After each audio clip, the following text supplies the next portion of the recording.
The CBS Radio Mystery Theater presents...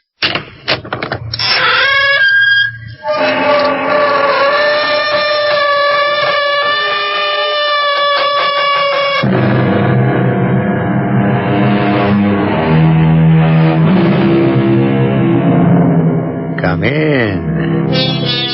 Welcome. I'm E.G. Marshall. Death is a much maligned figure. An unwelcome visitor to most. But to some, he comes as a friend and a healer, much prayed for and sought. To them, he is Johann Sebastian Bach's Süßer Tod, Sweet Death, who comes to bind up unbearable wounds. But not to everyone who prays for his soothing touch is he allowed. Some crimes are too great to be forgiven by death.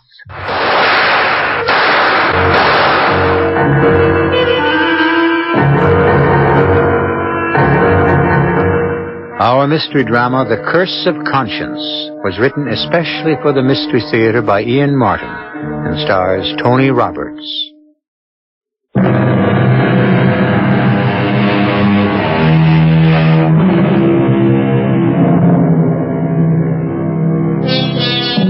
The young, strong hands are clenched so tightly on the cell bars that all the blood is squeezed out of them, and the veins stand out dark and distended against the chalk-white skin. His eyes are glassy, and his voice has the edge of hysteria. His name is Simon Berman, or once was before he changed it for a number. And he is not alone. He is never, never alone anymore. I'm not looking around. She's sitting there waiting for me to, but I ain't fighting. She'd just start talking to me, and I don't want that. That's the way it all began. But now it's all over. It's gotta be. She ain't there. She can't be. That's the way it is. She's just not there. Don't be ridiculous, Simon. Of course I'm here. No. You know it as well as I do. No. I'm never going to go away. So you might as well turn around. Oh, I don't want to start anything again. Very well. Suit yourself. But I won't ever go away.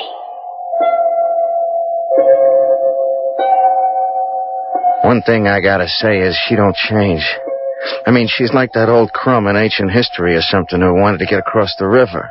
And the fool who let him climb on his back never could get him off again. It's crazy. I mean, you know, who could have figured the way it began? A couple of years ago, I'm stuck in Cleveland. The town is dead. I mean, dead. You can't turn a buck doing nothing. So I pick up this girl, some Jane. I don't even remember her name now. She drags me into some church social. That's where I meet Cousin Ann. Hello, my dears. You want some tickets to dance? Yeah, sure, ma'am. How much are they? Well, that's our theme of the evening, all for the church. 10 cents a dance. Well, I'll spring for $1's worth. You might want our special, $2 to dance all night. Oh, gee, that's romantic, huh, Si? Dance all night. Yeah. Give me $2 special. You'd like some refreshment? We have a nice punch. No, thanks, no. Just the dancing. Maybe after you've danced, you'd like a cool, refreshing drink. What is it, lemonade? Well, that's what the church provides. How much is it a shot? The church set a price of 25 cents a glass. Okay, fine. We'll be back, ma'am. Okay, Candy? Oh, sure, Si. Come on, let's dance.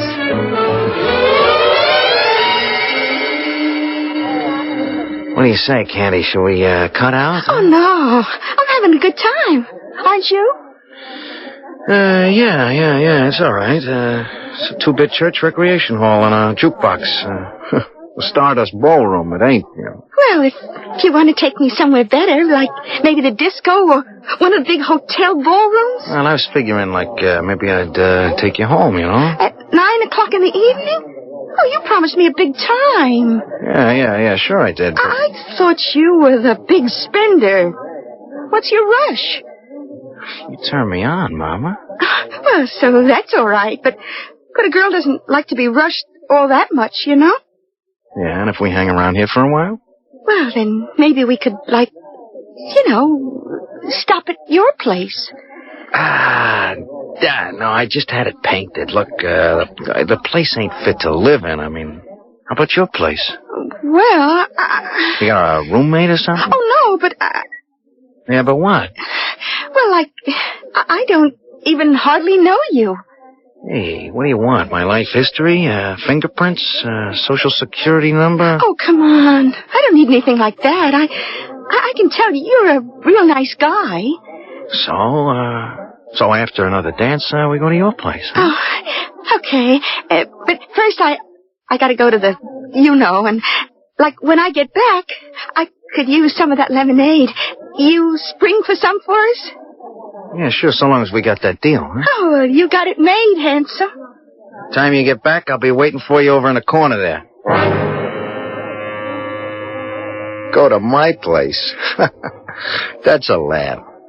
I'm down to my last double fin and a cardboard suitcase full of dirty laundry and a locker at the bus station. I gotta make some kind of score, and I need a pad. That's where the doll comes in, and I gotta play her along till I make some kind of connection. So I figure I can afford to invest 4 bits making her happy, and I mooch over to the old dame at the punch bowl. Well, young man, now would you like some punch? Yeah, a glass for my old lady, anyways. Old lady? Yeah, the girl I was with, ma'am, Oh.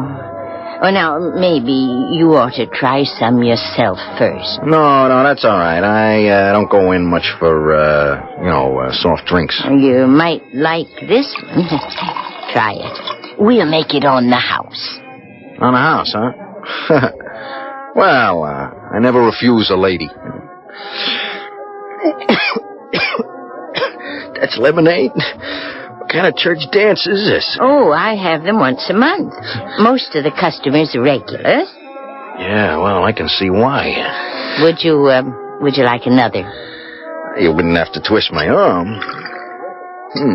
Thanks. Here's looking at you. And I'll take 1 more and 2 for my girlfriend, huh? I thought I'd make a sale. There. And there. Let's see now, that's 1 on the house, 2 for you, and 2 for the young lady. That'll be $4, please. $4? Hey, look, I thought you said a quarter. There was a sign up. That was before the punch was spiked. Yeah, well, look, I ain't got that kind of dough. Oh, dear, I hope you're not going to welch. You've drunk 2 glasses, I'd hate to have to turn you over to the boys. The boys? They're such nice boys to play at such a brutal game. They have the church hall here Wednesdays for their karate class. Cousin Ann, look, if I may call you that. Oh, yes, please do. Everybody does. I just wanted to say, from one, I just wanted to say, you are something else. Well, thank you. That's quite a compliment for an old lady in her 85th year.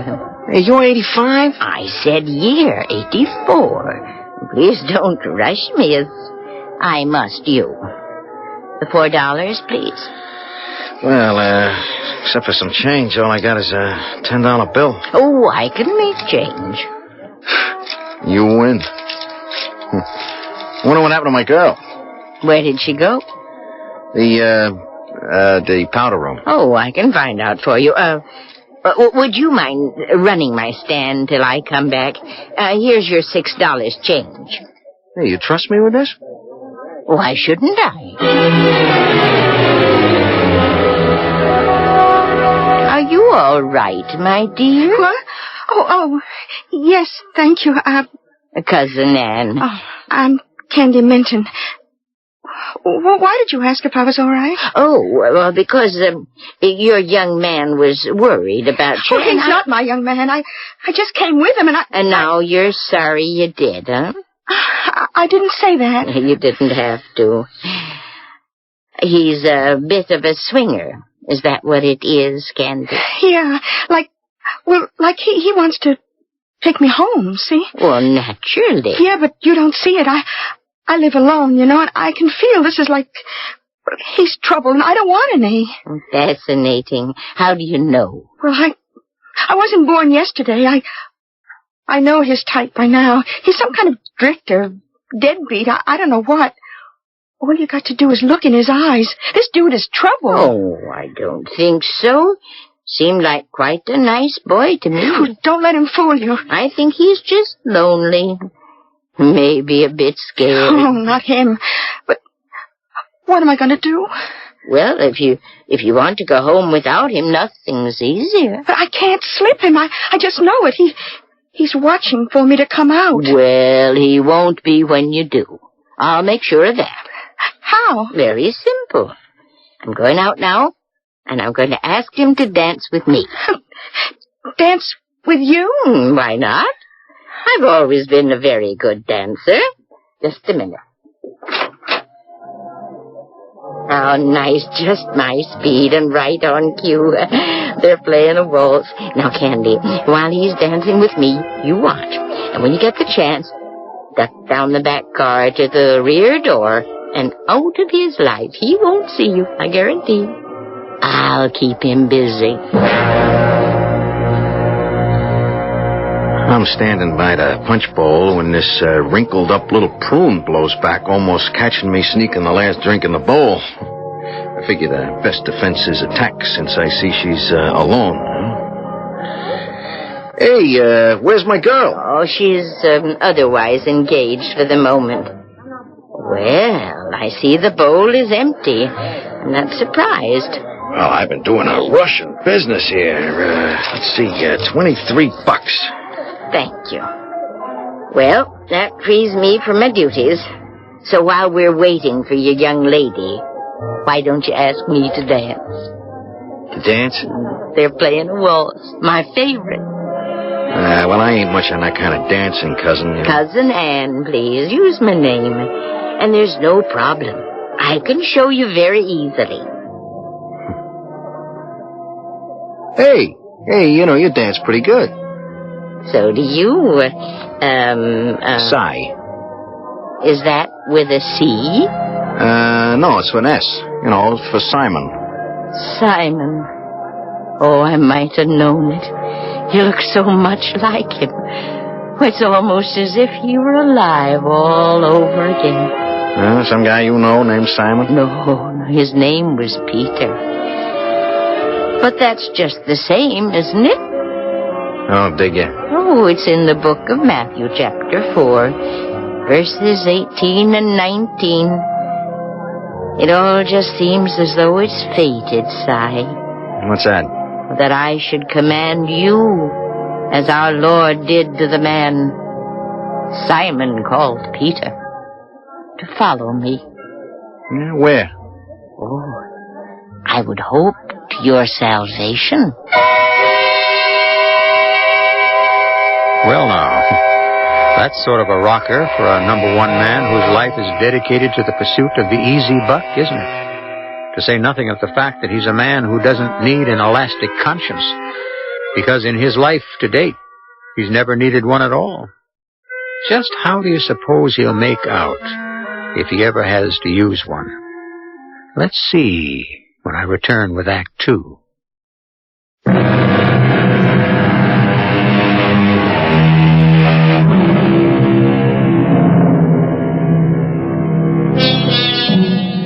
The tall, dark, handsome boy dances with the little sparrow bird of a woman.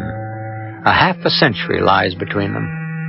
The boy, for all his easy carriage, is a coiled spring, tensed, dangerous. His agate bright eyes, afraid and menacing behind the surface charm. The little old lady is serene and unafraid, with the dauntless armor of extreme age and inner faith. An ill-assorted couple, joined by an accident of fate, which can lead only to disaster. Hey, you're too much for me, Cousin Anne. I don't think so, Simon. Maybe just enough, or at least what you need. You're up against it, aren't you? Come again? You're broke. Practically down to your last dime. and you're looking for a meal ticket. Lady, you fracture me, you know? I mean, how's an old woman like you know where anything's at? I put in my apprenticeship finding out. I've lived a lot of years. Yeah, in the past. Oh, I'm still here.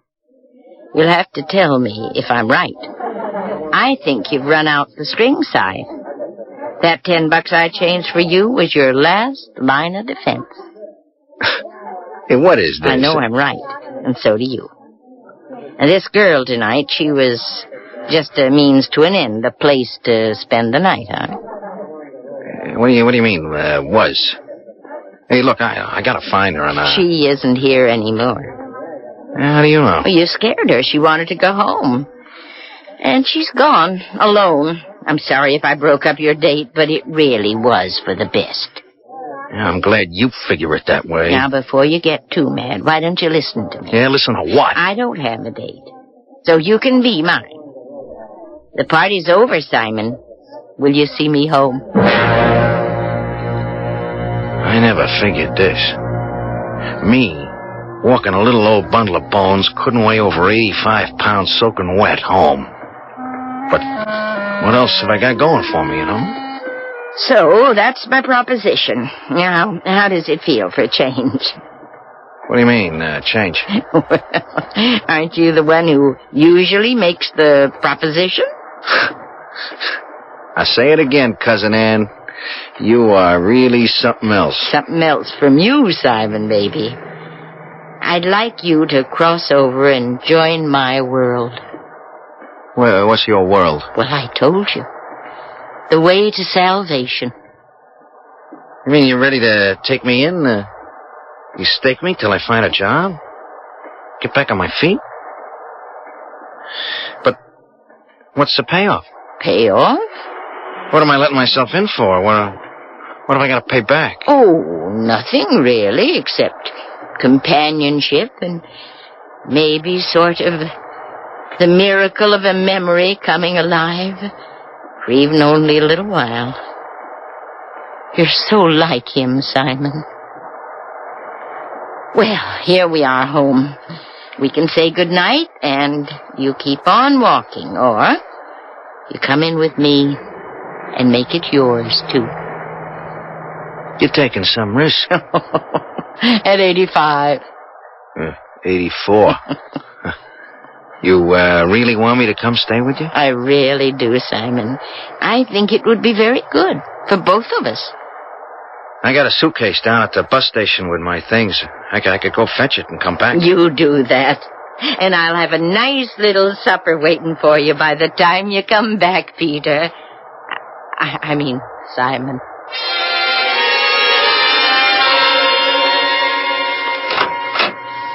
This'll be your room, Simon. With your own bath right across the hall. Put out towels for you. Oh, there's a closet over there. And whenever you're ready, I have a little surprise for you. Keeping hot in the kitchen. Yeah, well, I can unpack later. Why don't I come on down with you now? Whatever you want. From now on, you're home. You buy this? You can see this happen?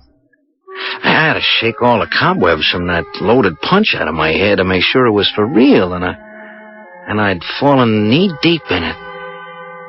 Suddenly I was cold sober, and I knew I'd hit the jackpot if I just played it right. I washed my face quickly, I combed my hair, and went down to supper in the kitchen. More coffee? As much as you want. How's the pizza? Oh, it's the most. I don't eat it myself. I really don't remember just why I bought it. Maybe someone nudged my elbow. Huh? Well, since it wasn't my idea, it must have come from above. I don't think you crossed my path by accident. I don't know what else.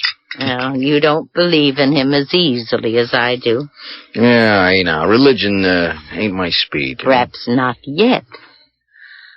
Oh, you're so like him. We're back to Peter again, huh? Simon called Peter. Does that upset you? Yeah, well, I kind of like to be number one guy. Who was this Peter guy, anyway? It was the man I should have married. The man I should have made marry me. I was too romantic for our own good, so I just let him walk out of my life. He ditched you? No, not exactly. No, he had another appointment, which kept him in France. Villa Wood, near Chateau Thierry. Yeah, that's what I say, another dame. No, a gentleman with a scythe. Huh? Death, Simon. Death. In the Dark Ages, long before you were born. May 27th, 1918. A German machine gun cut him down. Peter Hearst, who should have been my husband, except that he refused to marry me. Why? Oh, just exactly because of what happened. When he marched away to war, he had a premonition he'd never come back. He thought that 28 would be too young for a widow. And I was fool enough to let him have his way. Well, I don't know, Cousin Anne. Maybe he pegged it right. No sense making making a commitment to some poor Joe couldn't be around. This way he let you swing free. You know what I mean? If we'd been married, we'd have been together. And if we'd been together, I know we'd have had a child. This way, I was left with nothing. You mean you never... Nothing to bother about. Yet. But if I had that child, he might have looked just like you. Oh, come on, Cousin Annie. He would have been old enough to be my father. I could have been a girl. Either way, I might have ended up with a grandson. I ain't the guy. No, not yet. Huh? Oh, forget that. Now, the first thing to do is get you a job, isn't it? Well, how would you like to work in a bank? A bank? Yes, Mr. Gillette is the man who handles my affairs, and I'm sure if I recommended you, he might find something for you. Should I recommend you, Simon? Why not? Oh, I'm the one who was asking the questions. I mean, can you be trusted? What do you think? I mean, what do you think, I want to heist the joint? Well, I'd like to feel that I could be sure you wouldn't. I told you I was interested in your salvation. I get a job at the bank. Interest clerk in the savings department. And I lived with Cousin Anne, and she tried to make my peace with her God, and maybe it wasn't all con, because she sort of got to me, and who knows, the way things could have gone, except for Ted Slade turning up one day. Hey, man, I've been waiting for you. Yeah? You don't recognize me? Ted Slade. Yeah, I know. Hey, where you heading? It's my lunch hour. I got someplace to grab a fast sandwich. Okay. I'll walk with you. Hey, working that joint? Yeah. Oh, man. I never thought I'd see you go square. I gotta eat. Yeah. Best you could do? It ain't like that. So, how is it? Tell me. Shut up. Well, just figured you for a little inside info. Yeah? About what? The way banks work. Like, since you're on the inside. What do you got in mind? Hey, I'll buy you lunch. Maybe we could get our heads together, huh? I'm not copping out. I'm not trying to duck it. I knew as well as Ted did where he was heading, We were both main chance boys, and the way it stacked up, whatever religion I'd got kind of, melted. It all looked so easy. Who's trying to knock off your bank, chum, huh? Yeah, then what? Well, I've cased this little neighborhood bank corner of Stillwell and 7. Same pattern as yours. Now, Friday should be the big day when the cash is still alive, not buried in a vault. You drive. That's all the risk you take. I pay off 1/3. Yeah, is it worth it? You gotta know it is. That's payday for the Consolidated Machine Plant. There's like 150,000 riding on this. You want in? Yeah, you got me. I want in. When? Next Friday. Take off sick. In the morning, you pick up the getaway car. From then on in, it's smooth sailing. Sure, I should have told him to get lost, you know? You think I don't know that? But there were other things going for me right then. Like I was broke. And anyway, I had a grab at it. Huh. What did you say? Cousin Ann? Oh, come on. She was just a lucky break I'd latched on to. Or was she? Wasn't she maybe I don't know what to call it, like maybe a force that was shoving me into a corner. I couldn't break out of it. Say, so maybe Ted was handing me a brass ring. I could grab it and I could get off the merry-go-round. Wrong or right, I grabbed it. You okay? Sure. All right, I'm going out now. I just saw Consolidated make the big deposit. You can handle it alone? Duck soup. You just hold fast. Be ready to take off when I come out. No rough stuff? Hey, you playing with children. Not unless there has to be. Hang in there, partner. I saw him saunter into the bank. Then nothing. But the waiting. When I finally heard them, like I guess I knew all along I was going to. That this was one heist which wasn't going to work.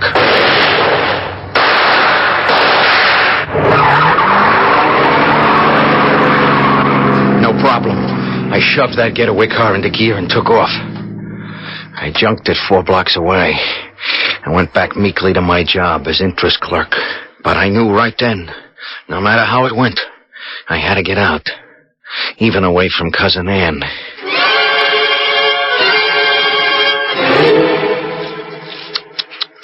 Oh, terrible. What a waste. A young man robbing a bank, shot to death. And what for? Let me see. Ted Slade.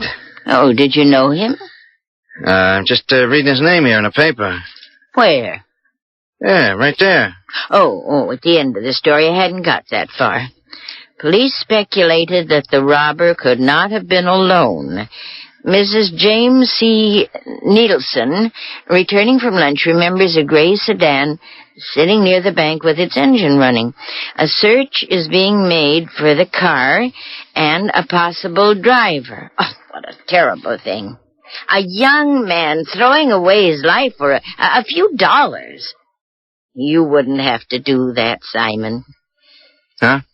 You have a future, if you want it, with me. May not be much, but all I have when I die is going to you. And I just hope you're willing to wait. But I wasn't. And I was too scared some smart cop would get a make on me. And I was long past being Mama's boy. So that night, I picked up stakes and I took off for the Big Apple. If you want to get lost, where else is better than New York? And I thought I'd said goodbye to Cousin Ann forever. Sooner or later, every grifter, every guy with an angle, gravitates to New York. The city isn't to blame. It's just so big that, like blotting paper, it absorbs and disidentifies anyone who wants to become anonymous. A petty crook like Cy could have remained forever that way but that's the story. So we'll save that till I return shortly with Act 3.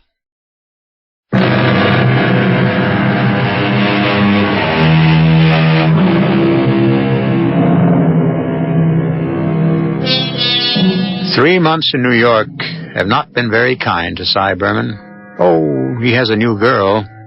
There's always a girl in the life of a man like Cy, but what he doesn't have is money, or what he would call a connection to raise any. Worse than that, he's in the hands of the loan sharks, so he's not at his best this morning. Lou! Hey, Lou! Yes, Simon. What is it? That devil's that racket. Oh, they're tearing down the building next door. They've been at it since 8 o'clock this morning. Shut the window, will you? Cut down the noise. Oh, the place will get like a steam bath. I don't care. I'd rather sweat than have my brains scrambled. Come on, move it. Do what I say. Yes, sure, Si, sure. Don't flip. How's that?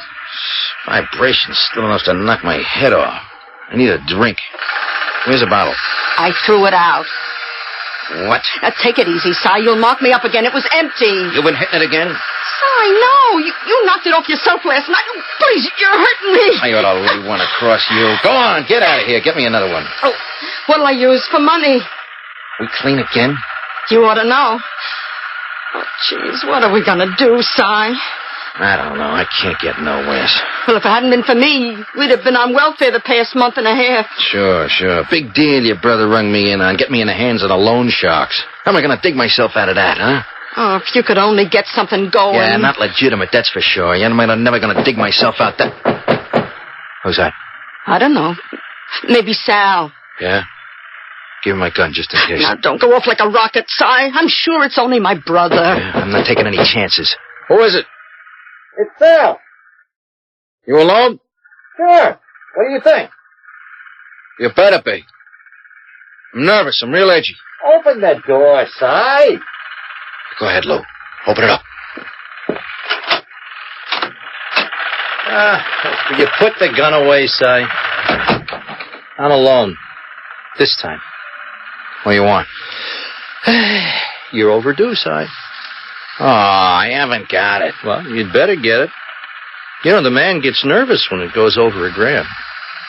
$1,000? Hey, I only borrowed 3 bills. Well, it's the way it is with interest. It mounts up. How am I going to get that kind of dough? Search me. But if I was you, I'd get it. I mean, by Monday next week. That's all the time you got. Oh, Sal, can't you give him a break? You're my brother, after all. Lou, hon, there ain't no family connections with the man. Now, I am just a messenger. It's my neck or sides. So whose do you figure I'm going to look out for? Yeah, but he hasn't got it, honest. Well, he'd better find some way to get it. Hey, ain't you got no family you can put the B on, huh, Si? Nah, I've been on my own ever since I was a... Yeah. Hey, wait a minute. Yeah. Maybe there is a way. It took me pretty near 10 minutes on the phone to get Cousin Ann to stop trying to hang up on me. She sure soured on me the way I walked out on her. But when the chips are down, I can wheedle with the best. Well, I'm probably being very foolish, Simon. And that's another privilege of old age. Do you want to come home again? Oh, more than anything, Cousin Ann, but... Well, only I can't, see. What's the matter? You're in trouble? Yeah. With the police? Oh, no, nothing like that. A girl?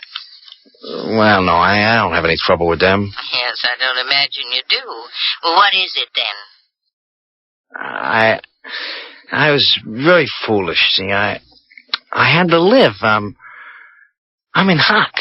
You mean you owe money? Yeah, you can say that again. How much? $1,000. But maybe I could stave them off, with less. You're asking me for the money, Simon? Just as a loan. But you'd rather have it as a gift, huh? Oh, well, you once said something about putting me in your will. I'm sure I'd rather have it now, $1,000? You gotta help me, Cousin Ann, please. Well, give me your New York address and phone number, Simon, and I'll think it over. I guess I don't have to tell nobody how I sweated out the next couple of days. I must have jumped a foot every time the phone rang.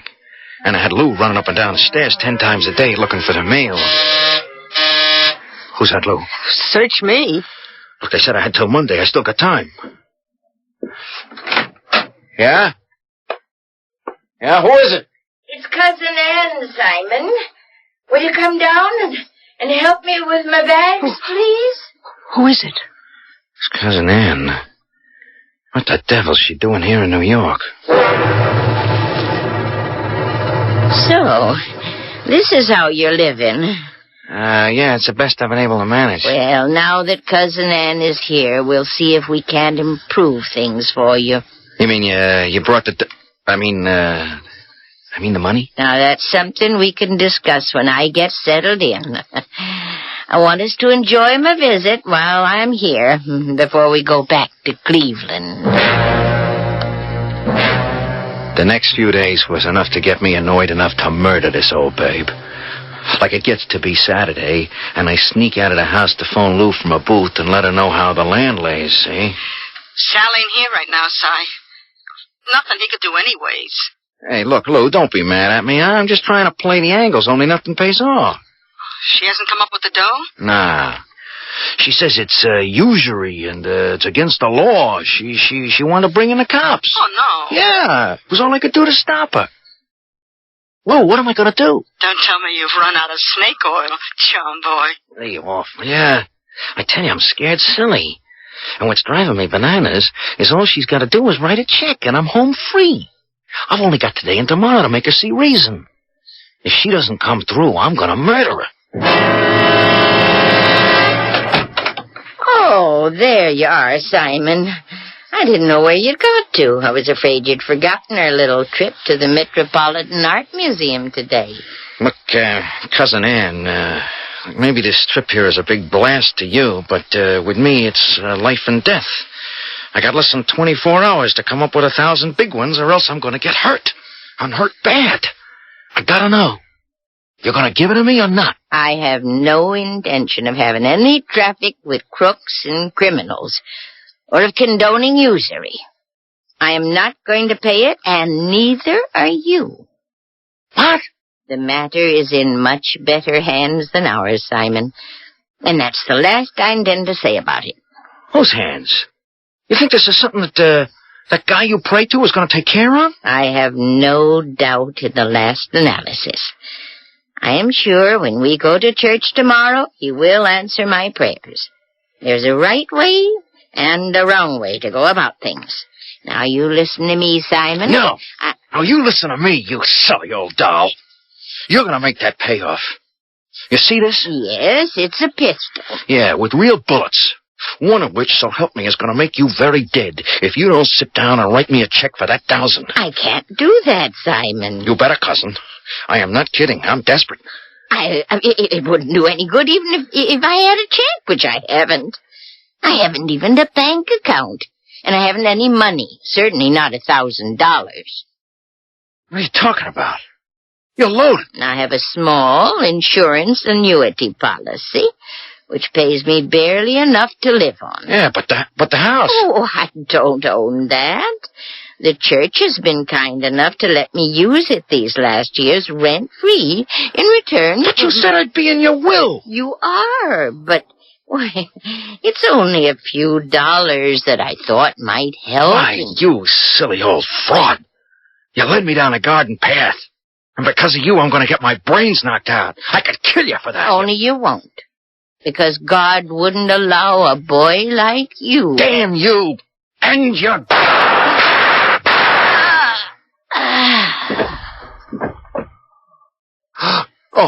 Oh no. Cousin Ann, look. I didn't mean it. Please, drop your gun and open up. When the door opens, you better have your hands on top of your head. Okay, I dropped the gun. I'm opening up. That's nice, buddy. Just hold it like that. See to the old lady there. Right, sir.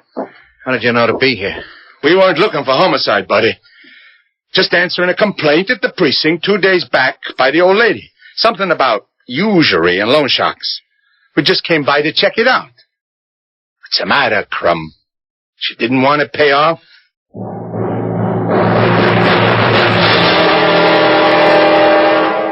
They had me dead to rights. They threw the book at me. Maximum security. Solitary. The night I arrived here in jail, so did Cousin Ann. I was getting ready to turn in, washing my face. As I reached for the towel, there she was, sitting on the bed, knitting on something. Hello, Simon. are you doing here? Keeping you company. Yeah, but you can't. You're dead. Oh, no. No, you took my life in the midst of a deception. And my punishment is I cannot die till you do. We're going to be together a long time. No. No. Get me out of here. God. God. Get me out. I can't stand it. I'd rather die. I'd rather be dead. Not a pleasant story, I'm sorry to say. But then Simon Berman isn't a very pleasant character. So perhaps the punishment fits the crime. He'll have a long, long time to learn with Hamlet that conscience doth make cowards of us all. I'll be back shortly.